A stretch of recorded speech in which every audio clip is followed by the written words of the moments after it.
So in this video, I wanted to share with you the process of installing stone on a foundation wall. So this is actually a garage that I've been building here for the last couple of years, primarily doing it by myself with some family help. We went from doing the concrete to building the actual foundation wall to framing and everything in between. So as you can see here, I have kind of a little bit of a rigged system to be able to take trusses up on one of these man lifts, put them in place, and again, has some really great help to help me put that into place. But all in all, the process was really a fun project for the most part. Just a lot of effort to do a lot of the framing. No doubt framing is one of the toughest jobs out there, but very rewarding at the same time.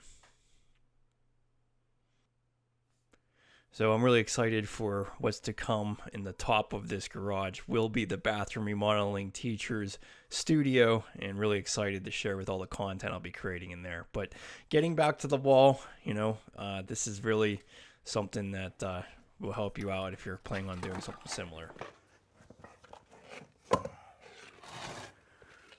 All right, so I would say that if you can tile, you can also do stonework as well.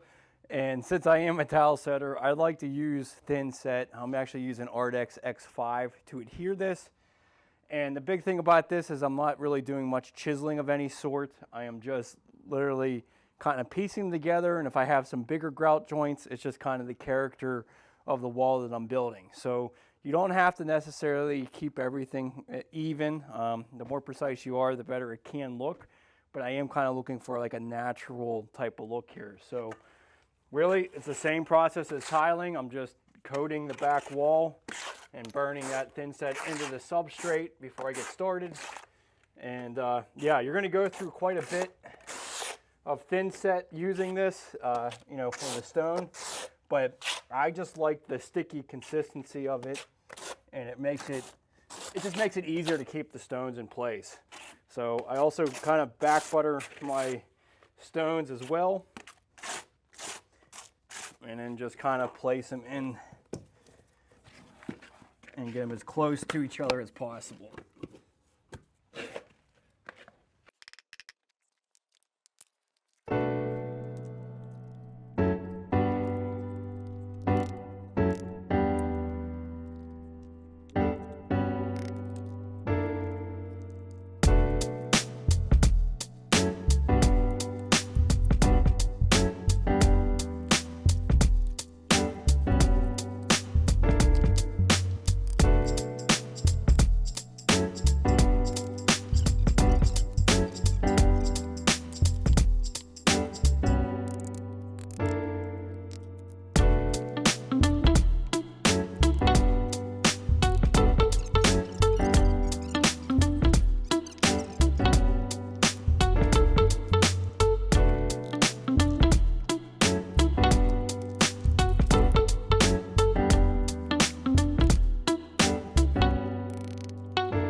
Okay, so grouting this is probably the worst part of the entire process. Essentially, all you're using is a grout bag and then mixing some regular mortar and just filling in all the joints. So I would recommend making your mortar fairly loose so that you're not having to really work at squeezing it into place.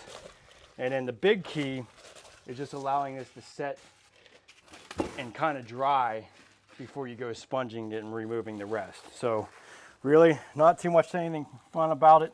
just basically squeezing in the mortar into all of these joints. So if you keep it fairly loose, it'll be somewhat of an easy process, but no doubt your forearms are definitely going to feel it at the end of this process.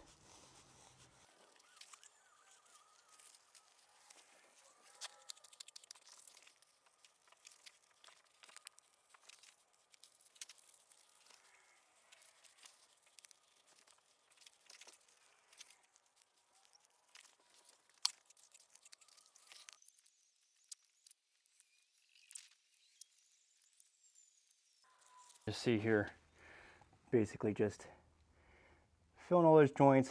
It's nothing pretty, but you just want to make sure that they're full of the mortar.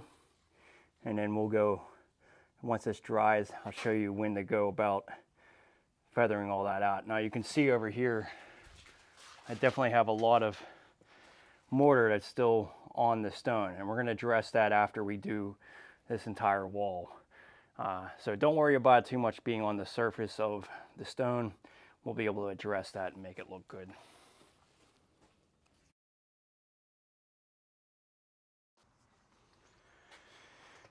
Okay, so probably about an hour later, hour and a half. It really depends on humidity. It's in fall right now, so we're like at 70 degrees. But basically, once you can like kind of mold this and it's not going to fall out, then you can go ahead and start wiping it out. Even if you started seeing some of it dry, you're still in good shape. You just don't want it to be basically running out of the joints, or you're going to pull a lot of mortar off on your hands, because you want to be able to mold this and basically tool it into the joints with a sponge. So this is kind of a messy process like the rest of it, but basically just taking a damp sponge and then just tooling the joints and smoothing them out, taking some of those rough spots off. And again, don't worry about too much on the stone. We're going to address that after a couple of days of this curing. So, I mean, try to get most of it off if you can. But that's my focal point, is the actual joints. So I just use the sponge, kind of work it in and smooth it out. It's kind of a rough, I mean, this is a rough kind of looking stone. So it's not really meant to be, you know, even grout joints, or at least in my mind, it's not meant to. So it's all personal preference on how you want to do these. There's different tools to be able to tool the grout joints, but I just like kind of filling it all in and just making sure that there isn't any gaps anywhere.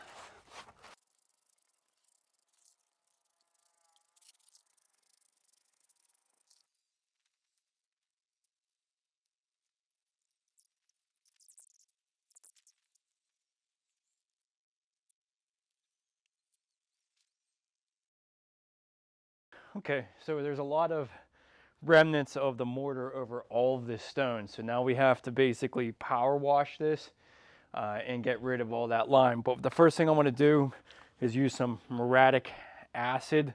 So you basically just spray this on the stone, let it soak in a little bit, use a scrub brush to kind of scrub it up a little bit, and then just power wash everything. So that's why I say don't worry about too much about getting on the stone. You'll be able to basically remove a lot of that with this. So I'm just going to put this in a pump sprayer. It's probably going to be the easiest way to go about this.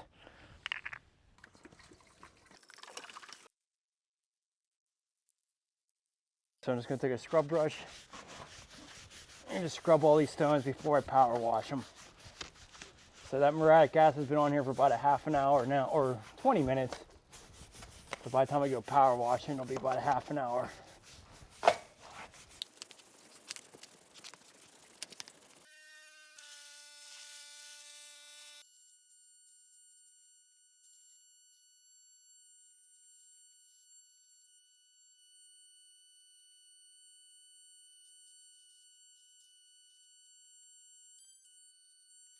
Okay, so here's the finished product.